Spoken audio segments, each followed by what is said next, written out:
Menjadi tuan rumah penyelenggaraan KTT G20 menambah panjang kiprah Indonesia di kancah internasional. We must end the war. If the war does not end, it will be difficult for the world to move forward. Dalam forum G20, Indonesia memperkenalkan Pancasila kepada para pemimpin negara dunia yang hadir. Pancasila sebagai ideologi yang bisa mempersatukan pertama kali diperkenalkan oleh Presiden Indonesia pertama Soekarno. Soekarno pernah menggemparkan dunia saat berpidato dengan judul To Build the World Anew dalam sidang Majelis Umum Perserikatan Bangsa-Bangsa tahun 1960.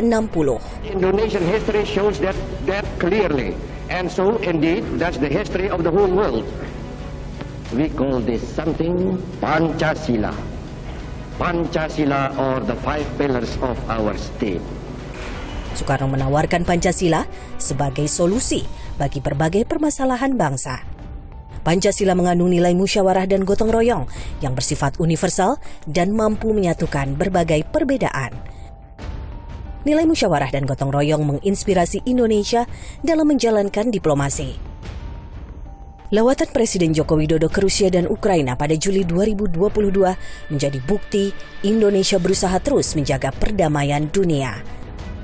Situasi konflik yang sengit tak menyurutkan langkah Presiden Jokowi hadir untuk membuka pintu dialog. Harapannya agar masyarakat internasional dapat mengatasi krisis pangan dan energi secara gotong royong. Pesan yang saya sampaikan dalam pembukaan KTT kemarin, stop the war. I repeat, stop the war. A lot is at stake. Banyak hal yang dipertaruhkan. Perang hanya akan menyengsarakan rakyat.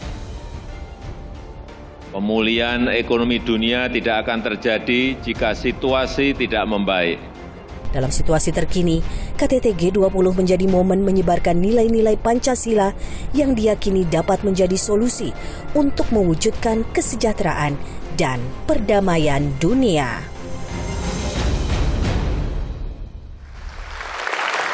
Saudara, selama setahun ini Indonesia telah sukses memegang presidensi G20 dan puncaknya pada tanggal 15 dan 16 November lalu telah digelar konferensi tingkat tinggi ke-17 di Bali yang dihadiri oleh para pemimpin dunia anggota G20 dan hasil pertemuan tersebut diabadikan dalam Bali G20 Leaders Declaration. Dalam pembukaan KTT G20 dan bahkan berkali-kali Presiden Joko Widodo tak lupa menyampaikan pesan damai dan menyerukan segera diakhirinya perang. Pesan tersebut selaras dengan Pancasila yang mengandung nilai-nilai universal dalam menciptakan perdamaian dan kesejahteraan. Saya Friska Clarissa. Inilah seminar Pancasila 2022, Pancasila Inspirasi Dunia untuk Kesejahteraan dan Perdamaian.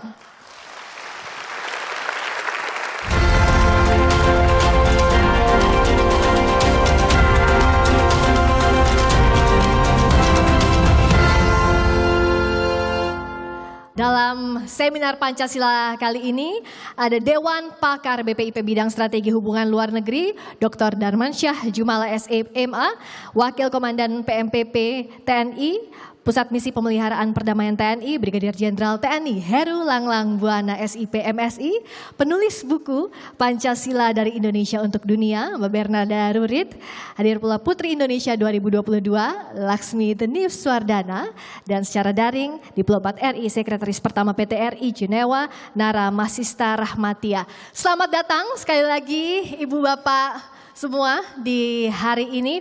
Kita akan bicara soal tema Pancasila Inspirasi Dunia untuk Kesejahteraan dan Perdamaian. Saya ke Pak Jumal terlebih dahulu. Momen yang membanggakan untuk Indonesia, KTT G20, Indonesia berhasil memegang presidensi dan menuntaskan KTT G20 dengan sangat baik. Apakah Pak Jumal melihat artinya diplomasi Pancasila terlihat jelas di KTT G20? Dalam observasi saya ada 3 dimensi, ada 3 tataran. Tataran kenegaraan, partisipasi negara, kedua dalam tataran substansi, dan ketataran masyarakat. Ada 3 yang harus kita lihat. Sekarang kita lihat tataran negara, partisipasi negara. Jika kita lihat dalam tataran negara, ini adalah suatu perhelatan akbar yang mempertemukan dua pihak yang berseteru. Nggak gampang loh, nggak gampang. Bahwa itu ada suatu konflik dan seteru, beberapa pihak berseteru, betul. Tapi yang paling penting bagaimana mempertemukan mereka duduk bareng di suatu perhelatan akbar dan menghasilkan sesuatu. Bukan hanya declaration, tetapi juga tangible result. Ini yang jadi pertanyaan. Nah, jika kita lihat dari hasilnya, mempertemukan orang yang berseteru itu adalah inti dari musyawarah. Dan musyawarah adalah nilai Pancasila. Jadi kelihatan jelas. Begitu juga dalam tataran substansi. Ada yang namanya membangun ekosistem kesehatan. Hasilnya adalah pandemic fund. Itu adalah sosial kemanusiaan. Kemudian ada prioritas substansi yang menekankan prioritas disebut itu adalah transformasi ekonomi digital yang dikhususkan untuk UKM. Itu adalah keadilan sosial. Ini adalah suatu nilai-nilai yang pancarkan aura Pancasila di dalam G20. Ini aura Pancasila memang terasa di dalam G20 itu. Nah, yang terakhir dalam tataran masyarakat. Di dalam tataran masyarakat pun saya melihat bahwa ada suatu inspirasi nilai yang dihasilkan di G20 itu, yaitu ketika pandemic fund ini diarahkan kepada negara-negara yang mengalami keterbatasan dalam mengakses alat-alat kesehatan. Melalui pandemic fund inilah ada manfaat untuk rakyat langsung. Jadi sosial kemanusiaan, keadilan sosial memang terpancar, being inspired oleh nilai-nilai Pancasila. Kalau yang bisa saya ambil dan pas ditanyakan ke Pak Heru, tentunya ada pesan perdamaian di G20 yang digaungkan berkali-kali oleh Presiden Jokowi. Presiden mengatakan stop the war beberapa kali di forum G20. Bagaimana kalau dari PMPP TNI melihat ini? Indonesia bisa berperan besar di G20 soal itu. Memang sebenarnya TNI adalah ada di level operasional. Namun demikian, semua apa yang sudah disampaikan tadi Pak Jumara juga, itu tugas kita, khususnya TNI. Apabila kita diminta, akan kita siap. Namun kembali lagi sesuai dengan politik negara, kita harus banyak tahapannya untuk mengirimkan pasukan ke suatu daerah misi tertentu dalam rangka mendukung tercapainya cita-cita perdamaian di suatu negara konflik. Sehingga kami PMPP TNI yang mana ada di bawah Balakpus PMPP TNI untuk menyiapkan dan membantu penyiapan pasukan-pasukan yang akan dikirimkan ke daerah misi, mulai dari mendukung pelaksanaan seleksi sampai dengan pelatihan dan rotasi maupun memonitor setiap pelaksanaan kegiatan di lapangan. Kita menerapkan banyak-banyak nilai juga yang sudah dipesankan menjadi amanat kita untuk mengirimkan tugas kita dalam rangka mendukung pelaksanaan itu. Intinya ada pada mandat PBB. Sudah ditentukan semua, mulai dari protection of civilian atau membantu masyarakat sipil, kemudian menghindari terjadinya konflik, membangun supremasi hukum, pemberdayaan wanita, sampai dengan tugas-tugas teknis dukungan lapangan yang dilakukan oleh Satgas kita, yaitu Satgas Kompiseni dengan melaksanakan pembangunan di wilayah. Secara operasional atau teknis kita di lapangan, kita juga terlibat untuk kita sebagai TNI ada peran khusus melaksanakan tugas pemeliharaan perdamaian dunia di berbagai negara konflik. Juga sebagai etalasenya negara atau bangsa Indonesia. Yang pertama, kita sebagai diplomatik praktis untuk melaksanakan negosiasi seperti yang disampaikan kecil, tetapi efeknya luar biasa untuk penerapan ataupun implementasi hasil yang diperoleh di daerah. Yang berikutnya juga memperkenalkan bahasa Indonesia kepada seluruh masyarakat lokal yang ada di daerah misi. Mereka udah mengenal Papa Indonesia, Garuda dan lain sebagainya untuk melihat bahwa inilah apa namanya orang-orang atau prajurit-prajurit dari Indonesia. Jadi secara operasional sudah berperan aktif ya Pak? Betul. PMPP TNI Siap. untuk menciptakan perdamaian tadi.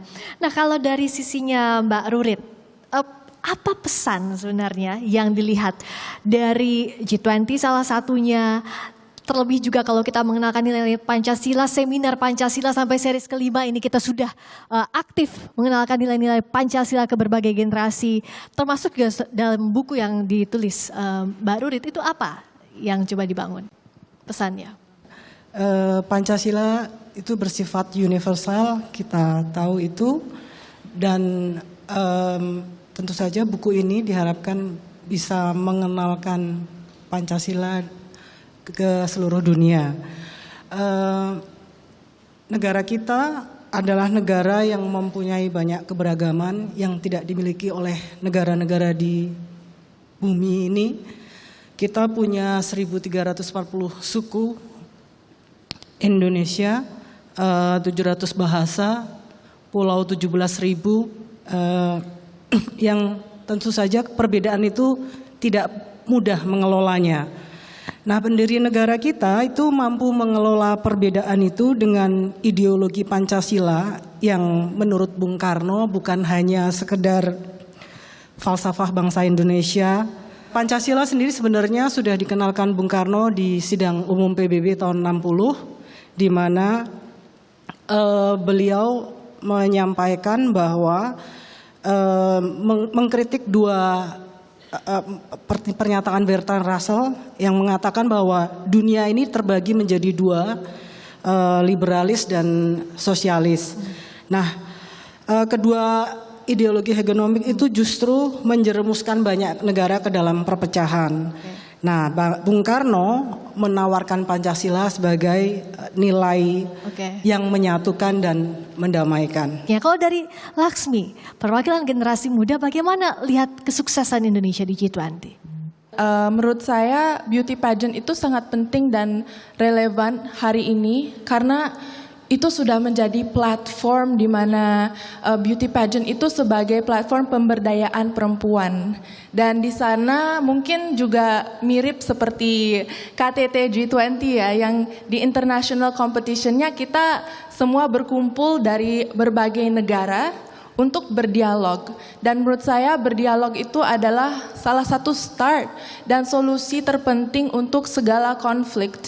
So if we can create a dialogue and create solutions for peace, I think that's so important. Kalau Laksmi dari jalurnya beauty pageant, kontes kecantikan. Kalau Mbak Nara melihatnya bagaimana dari sisi G20? Bagaimana peran strategis Indonesia sekarang? Posisi strategis Indonesia di mata dunia pasca G20 kalau dari Mbak Nara lihat? Kalau saya pribadi melihatnya ada beberapa hal yang dapat ditekankan dalam hal ini. Pertama, penyelenggaraan G20 di Indonesia telah memperkuat dan menyiarkan rekam jejak Indonesia dalam kontribusi aktifnya bagi upaya pencapaian perdamaian dan kesejahteraan dunia secara umum ke masyarakat internasional. Hal yang perlu ditekankan di sini adalah bahwa rekam jejak Indonesia ini sejalan dengan nilai-nilai Pancasila. Kedua, Presidensi G20 Indonesia juga menegaskan posisi Indonesia sebagai perwakilan negara berkembang atau the middle power dari kawasan Asia Tenggara di G20. Dalam G20 Bali Leaders Declaration itu dilampirkan berbagai hasil chair summary tingkat menteri dari kedua track G20, baik track finance dan track Sherpa, yang di sini ada berbagai komitmen tingkat menteri negara anggota G20 untuk menjalankan aksi nyata dalam berbagai bidang seperti lingkungan hidup, transisi energi, perlindungan pekerja dan ekonomi digital. Aksi nyata ini diharapkan dapat memberi manfaat tidak hanya ke negara anggota G20, tapi juga ke masyarakat dunia secara lebih luas, khususnya ke negara berkembang. Jadi G20 Indonesia ini tidak hanya inward looking, tapi juga outward looking. Yang ketiga, kesuksesan pengesahan G20 Bali Leaders Declaration menunjukkan keberhasilan diplomasi Indonesia yang didorong oleh Bapak Presiden Joko Widodo dan juga Ibu Menlu Retno Marsudi yang tetap bisa sekali lagi menghasilkan concrete deliverables dari penyelenggaraan G20 ini di tengah gelombang situasi politik dan keamanan internasional yang mewarnai. Keempat, kesuksesan pengesahan G20 Bali Leaders Declaration ini di pandangan saya juga menunjukkan upaya negara anggota G20 untuk mengesampingkan perbedaan mereka demi menghargai posisi presidensi Indonesia hingga dapat menyepakati sebuah dokumen politis berupa deklarasi. Dan yang kelima, saya lihat bahwa kesuksesan presidensi Indonesia di G20 ini juga diharapkan menjadi pintu pembuka kontribusi dan dapat ditindaklanjuti oleh negara berkembang dan middle powers lainnya di G20, karena setelah presidensi Indonesia di G20 ke depan akan dilanjutkan oleh presidensi dari negara berkembang lainnya seperti India, Brasil, dan Afrika Selatan. Jadi Indonesia ini berperan sebagai pembuka pintu begitu ya dari prioritas negara berkembang di G20. Menarik tadi, kalau G20 ini ibarat perjalanan panjang adalah pintu masuknya, ada 3 pilar utama, arsitektur kesehatan global, transisi energi, juga transformasi ekonomi digital. Masuk lagi ke ranah yang lebih detail, kalau dari Pak Jumala, bagaimana kita memaknai hasil konkretnya Pancasila sesuai dengan tema inspirasi dunia untuk kesejahteraan dan perdamaian? Sesuai dengan tema hari ini adalah Pancasila, inspirasi dunia untuk perdamaian dan kesejahteraan. Kembali lagi ke G20. Kalau kita lihat G20 itu kan Pancasila itu pertama kali diperkenalkan oleh Bung Karno 30 September 1960. Beliau memperkenalkan Pancasila sebagai ideologi perdamaian. Cocok sekali dengan tema kita. Ideologi perdamaian. Ideologi yang mendekatkan yang terpisah, merekatkan yang terbelah. Itu intinya. Kemudian Pancasila juga disebut sebagai ideologi yang universal. Semua negara pasti percaya dan setuju. Oh iya, nilainya memang cocok untuk berbagai negara. Nah, pertanyaannya adalah apakah setelah diperkenalkan itu kemudian ditindaklanjuti oleh Indonesia? Itu yang penting. Saya dengan yakin mengatakan iya, ditindaklanjutin sekarang, hari ini, kemarin, hari ini, dan yang akan datang. Contoh, nggak usah jauh-jauh. Ketika Pak Jokowi mengunjungi Ukraina dan Rusia, itu saya menduga dan saya yakin bahwa itu adalah cerminan refleksi komitmen beliau terhadap nilai-nilai Pancasila sebagai ideologi perdamaian. Beliau ke sana adalah membuka pintu dialog. Dialog adalah musyawarah, musyawarah adalah Pancasila. Very clear, man. Very clear. Nah, disitulah kelihatan bahwa sejak 1960 Bung Karno memperkenalkan, ditindaklanjuti oleh para penerusnya, termasuk diplomat muda seperti Mbak Nana. Di PBB kita perjuangkan nilai-nilai itu. Bu Retno begitu juga. Begitu beliau diangkat terpilih menjadi co-chairs untuk COVAX. COVAX itu adalah lembaga distribusi vaksin di bawah WHO. Bu Retno terpilih sebagai ketua, salah satu ketua bersama. Pertanyaannya, kenapa beliau mau? Tidak ada lain, itulah refleksi komitmen beliau terhadap Pancasila. Karena COVAX itu memberikan distribusi vaksin untuk negara berkembang yang miskin. Membantu orang miskin itu adalah sosial kemanusiaan. Very clear, man. Luar biasa ya. Jadi disinilah bahwa mulai dari Bung Karno, Pak Jokowi, Bu Retno, Mbak Nana di Jenewa sana, dalam melaksanakan gerak tindak diplomasi, saya yakin itulah refleksi nilai-nilai Pancasila dalam bentuk perjuangan diplomasi. Kalau dari Pak Heru tadi sudah menjelaskan luar biasa bagaimana yang sudah dilakukan oleh Pusat Misi Pemeliharaan Perdamaian TNI. Menerapkan nilai-nilai Pancasila dalam praktiknya seperti apa sih? Seluruh implementasi pelaksanaan tugas pasukan PBB yang berada di seluruh misi. Ya. Ini sudah diakui oleh rekan-rekan kita dari seluruh negara, termasuk lokal masyarakat yang ada di daerah misi. Di antaranya ini benar-benar menunjukkan jiwa, sikap, dan perilaku bangsa Indonesia. Penerapan tersebut bisa kita lakukan atau dilakukan oleh prajurit-prajurit kita, diantaranya pada saat kegiatan-kegiatan khususnya pada sila pertama ketuhanan atau religius ini. Prajurit-prajurit kita juga ikut bersama-sama dengan lokal masyarakat, termasuk prajurit-prajurit dari mancanegara lainnya, bersama-sama melaksanakan ibadah dan toleransi beragama. Demikian juga sebaliknya, kita juga diterima oleh masyarakat yang ada di daerah misi. Kemudian untuk sikap yang kedua, yaitu kemanusiaan atau moralisme.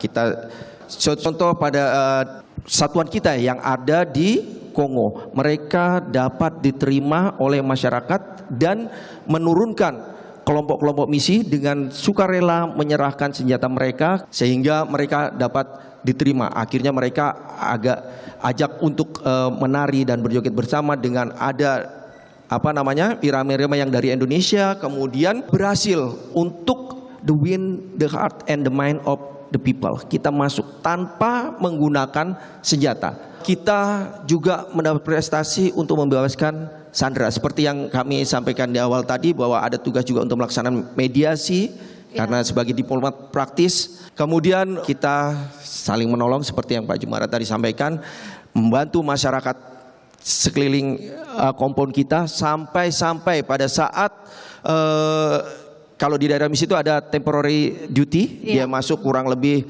2 minggu sampai 1 bulan karena lokasinya sudah dinyatakan aman, sudah clear, sudah kondusif, kemudian kita ditarik untuk pull out dari tempat tersebut. Yang terjadi apa? Masyarakat setempat menangis dan menahan pasukan kita untuk kembali ke home base. Jangan pergi Bapak. Papa Indonesia tetap di sini. Papa Indonesia tetap di sini. Itulah penerapan ya sila-sila dari Pancasila yang dilakukan oleh prajurit kami yang sedang melaksanakan tugas di berbagai daerah misi. Kalau Mbak Rurit, apa sih yang bisa kita lakukan dari anak-anak muda dan bahkan lintas generasi untuk terus menerapkan nilai-nilai Pancasila ini di kehidupan sehari-hari? Anak muda seyogyanya memang perlu mempresentasikan Pancasila dalam kehidupan sehari-hari, itu dengan menunjukkan sikap yang toleran, terbuka, seperti yang ada dalam butir Pancasila. Dan mulai sekarang memang melakukan sinkronisasi antara tindakan dan kata-kata itu lebih penting, karena biasanya anak-anak muda itu juga cukup kritis ya di saat sekarang ini. Nah, sementara dari pihak pemerintah sendiri sebenarnya juga di pemerintahan Jokowi cukup melakukan hal yang fundamental, terutama di sila kelima Pancasila, keadilan sosial bagi seluruh rakyat Indonesia. Kita tahu misalnya penerapan harga premium, satu harga di seluruh Indonesia. Yang kedua, transportasi jalan tol yang dilakukan di Papua sampai Sumatera, sehingga akses terbuka untuk masyarakat. Dengan akses yang terbuka untuk masyarakat, maka saya percaya bahwa kesejahteraan di seluruh Indonesia akan terjadi dengan sendirinya, karena memang itu salah satu masalah besar di Indonesia ya, karena bagaimana mungkin masyarakat bisa melakukan usaha dengan maksimal jika transportasi di seluruh Indonesia tidak dibenahi, termasuk juga jalan-jalannya gitu. Artinya Pancasila ini sudah diterapkan di berbagai kebijakan juga ya, dan itu bisa jadi salah satu pintu masuknya begitu ya, Mbak Rurit. Nah, bicara peran generasi muda, Laksmi ini aktif di kegiatan sosial ya, Laksmi for Literacy satunya. Wah, yang patut jadi contoh anak muda melek literasi, bahkan ada gerakan. Kualitas edukasi anak-anak muda sangat penting untuk Pancasila. Ya. Karena mungkin kita tahu banyak anak muda yang diajarkan Pancasila tapi cuma untuk menghafal. Jadi kalau kita bisa mengembangkan kualitas literasi anak-anak Indonesia, kita bukan hanya menghafal Pancasila, tapi kita mengimplementasikan Pancasila di kehidupan kita sendiri setiap hari. Pancasila, saya mau masuk ke bagaimana sekarang kondisi geopolitik dunia yang memanas, tapi Bung Karno pada pidatonya di 1960 di sidang umum PBB sudah menggaungkan ini bagaimana pentingnya Pancasila. Merujuk ke situasi saat ini, Mbak Nara, bagaimana Pancasila ini jadi solusi di tengah panasnya kondisi geopolitik dunia saat ini? Saya melihat bahwa Pancasila beserta butir-butir di dalamnya itu berisi nilai-nilai yang sejalan dengan prinsip-prinsip demokrasi, multilateralisme, dan kerjasama internasional. Seperti kalau kita lihat ada seruan untuk sikap hormat menghormati dan bekerja sama antara pemeluk agama, lalu ada persamaan derajat, persamaan hak, dan kewajiban asasi setiap manusia tidak terlepas dari jenis kelamin, agama, dan identitas lainnya ya. Kemudian juga ada seruan untuk memelihara ketertiban dunia, lalu musyawarah dalam mengambil keputusan untuk kepentingan bersama, serta keseimbangan antara hak dan kewajiban. Jadi kalau kita lihat di sini nilai-nilai yang terkandung di dalam butir-butir Pancasila itu dapat disandingkan dengan nilai-nilai dari bangsa lain di tataran internasional dan dapat menjadi bagian dari landasan upaya pencapaian perdamaian dan kesejahteraan dunia di tengah pertaruhan geopolitik antar negara saat ini. Selalu jadi tugas kita bersama untuk mengejawantahkan nilai-nilai Pancasila terkait juga dengan tema Pancasila Inspirasi Dunia untuk Kesejahteraan dan Perdamaian. Ini bisa terlaksana dengan gerakan dari kita semuanya. Saya ucapkan terima kasih sebanyak-banyaknya untuk para narasumber.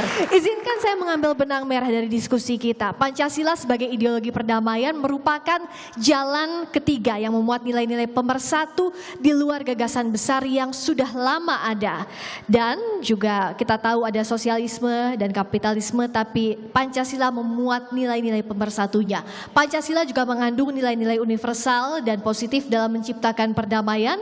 Nilai-nilai itu, saudara, antara lain menghargai perbedaan dan mengutamakan jalan damai dan dalam menyelesaikan konflik. Kita patut bersyukur juga Indonesia sebagai bangsa yang besar memiliki landasan ideologi Pancasila yang kuat.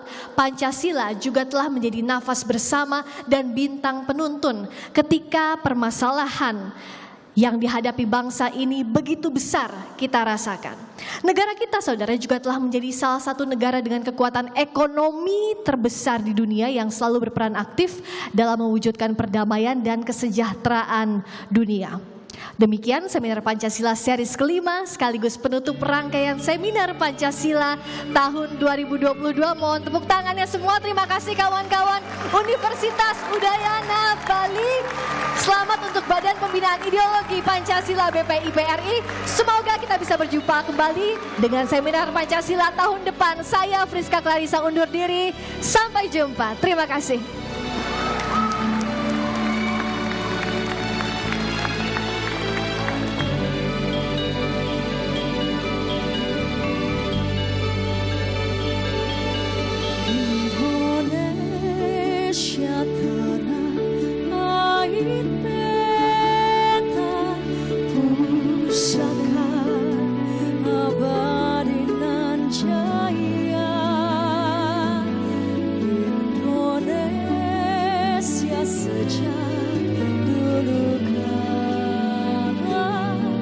Selalu dipuja.